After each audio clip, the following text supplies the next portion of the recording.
ప్రజాస్వామ్యంలో ప్రజలకు రక్షణగా ఉండాల్సిన బాధ్యత ప్రభుత్వాన్ని. అలాంటి ప్రభుత్వం ఎలా ప్రవర్తిస్తుంది అన్నది వెరీ, వెరీ ఇంపార్టెంట్ యాస్పెక్ట్. అధికార బలం ఉంది కదా అని చెప్పి ఇష్టం వచ్చినట్టుగా ప్రతిదీ కూడా నాకే కావాలి అని చెప్పి దోచేయడం అన్నది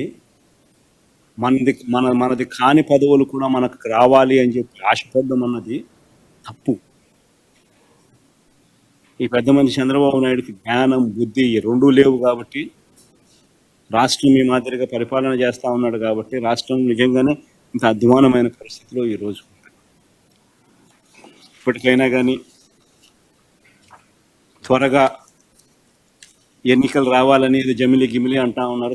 ఎంత తొందరగా వస్తే అంత తొందరగా మంచిది.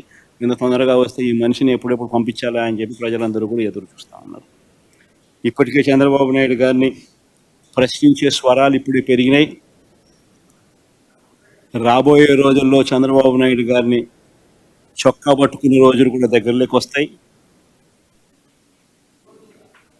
రాబోయే రోజుల్లో ఆ తర్వాత వీళ్ళను తరిమి కొట్టే రోజులు కూడా దగ్గరలోనే ఉంది. వీళ్ళు చేసే పరిపాలనను చూసి ప్రజలు ఆ లెవెల్లో వెక్స్ అయిపోయి ఉన్న పరిస్థితులు ఈరోజు రాష్ట్రంలో ఉన్నాయి.